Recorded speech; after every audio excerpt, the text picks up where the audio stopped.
Welcome to Tranquil Beginnings TV, and welcome to the Creating Boundaries series, which addresses how putting healthy and clear limits in place can not only improve the sleep teaching process, but can also create more peaceful rhythms to your daily routines with your toddlers or older child. Today, the tip we are talking about involves using compassion and empathy to help manage your child's protest and overwhelm as it is related to those new boundaries and limits. So I want to teach you something I call the empathetic formula.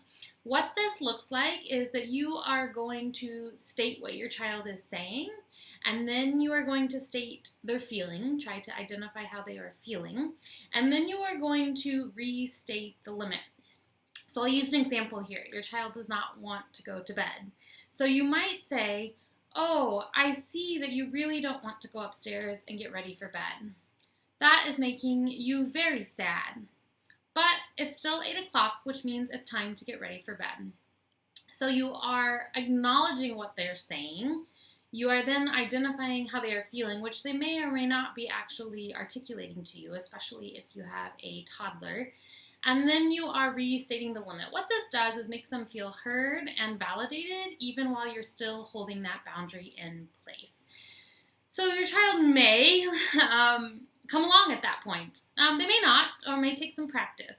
But this can really help to at least make them feel heard and loved in a compassionate way.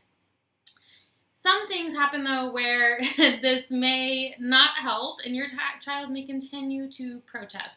Well, a couple of things you can do. So if they're having a full-blown tantrum, first I always recommend that the parent stops and takes a deep, mindful breath.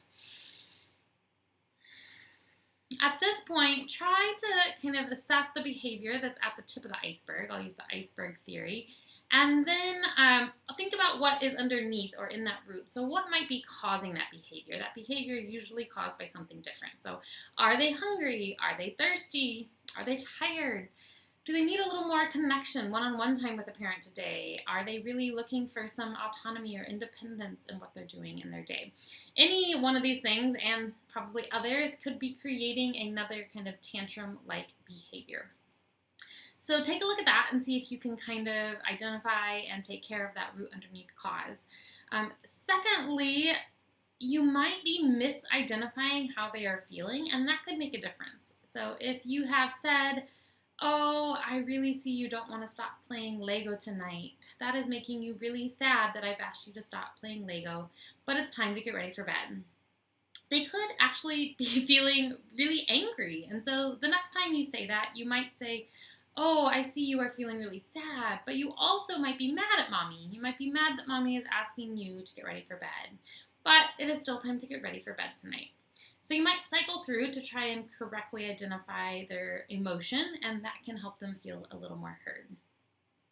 Sometimes, however, a tantrum just has to play itself out. So this is a release of emotions. And I always encourage my clients not to try and stifle their children's emotions, not to try to tell them to stop crying or to not be sad or mad, but actually the complete opposite, to let them know it's okay to be upset. It's okay to feel sad. And sometimes we just have to step back and give them a few minutes to release those emotions. And the more calm and allowing we can be of that, usually the quicker the tantrum passes. So give that a shot next time you are trying to put a boundary in place and are getting some pushback. And let me know in the comments if that is working for y'all. Have a great day.